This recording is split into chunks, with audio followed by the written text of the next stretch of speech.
I'm Grant Little, and I'm a pencil volunteer from Belmont University.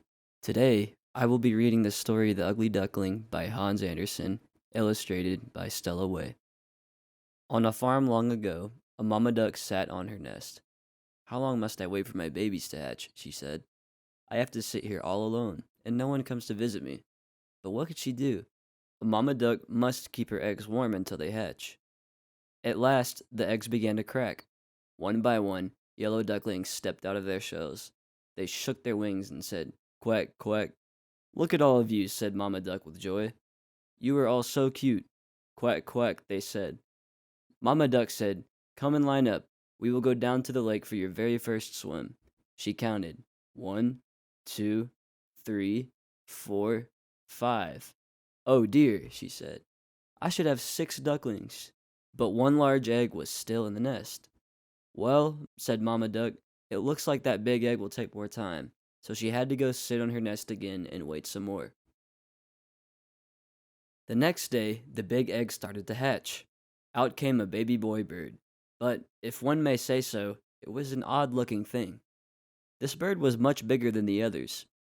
He was not yellow at all. He was dark gray from his head to his feet. And he walked with a funny wobble. One of the yellow ducklings pointed. "What is that? He cannot be one of us." "I have never seen such an ugly duckling," said another. "How can you say such a thing?" said Mama Duck in a stern voice. "You are only 1 day old. Your brother hatched from the very same nest as you did. Now, line up. We will go to the lake for your very first swim."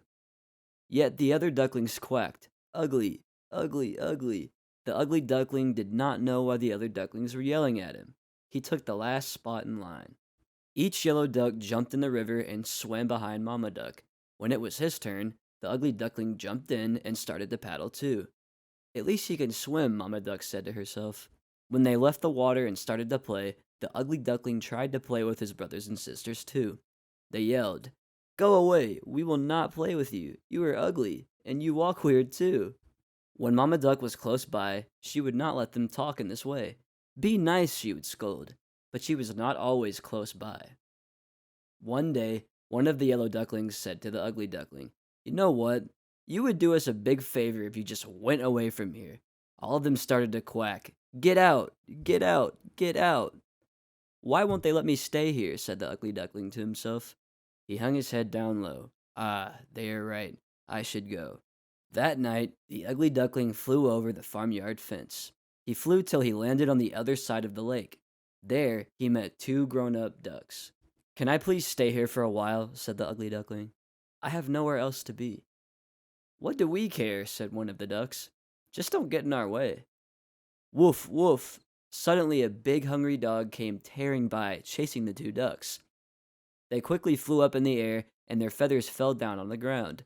The poor ugly duckling froze in fear. The dog sniffed and sniffed at the ugly duckling, then turned away. "I am too ugly even for the big hungry dog to want," said the ugly duckling with his head hung low. The sky turned dark. Crack! A bolt of lightning. Then came a big storm, with heavy rains pouring down from the sky. In just moments, the ugly duckling was soaked through and through.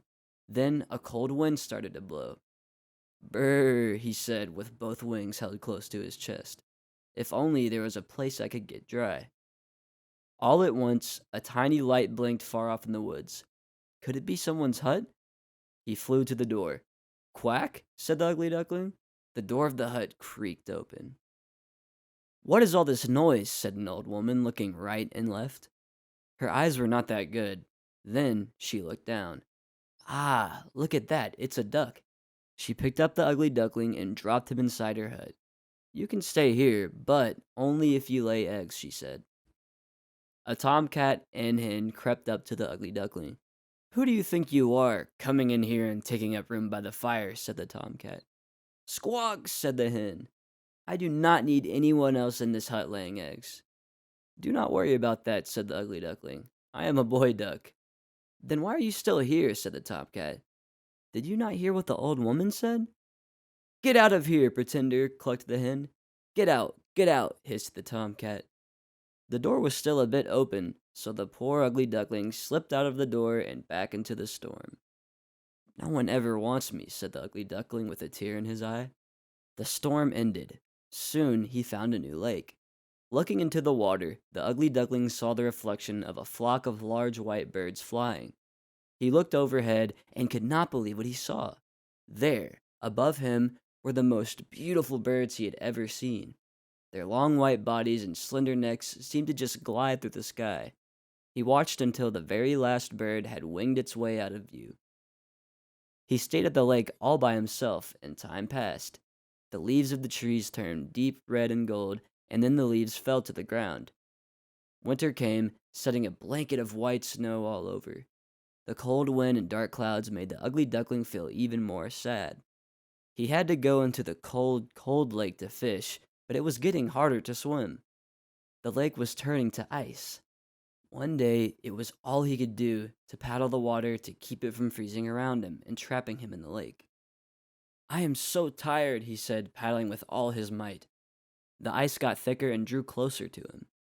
In a moment, two giant hands swept him up. "You poor thing," said a farmer.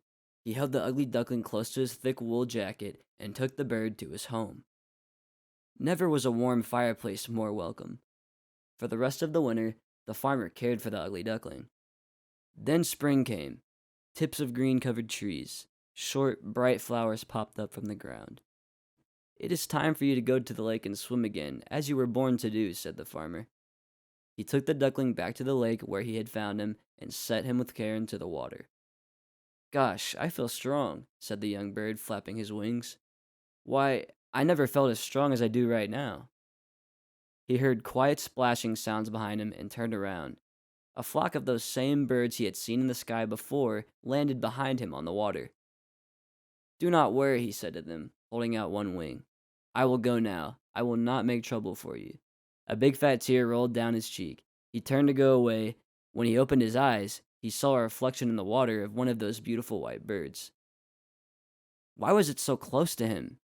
He jumped back, and the reflection jumped back too. "What is this?" he said. He stretched his neck, and the reflection of the beautiful bird stretched its neck too. "Why are you going so soon?" said one of the beautiful birds. "Stay here with us," said another. "We'll be great friends."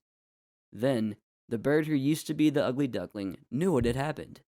He was no longer an ugly gray bird that wobbled when it walked. At one moment, all the swans flapped their wings and took off into the sky. "Come with us," one called back. "Take the lead." So he flapped his wings fast and took his place in front of the whole flock.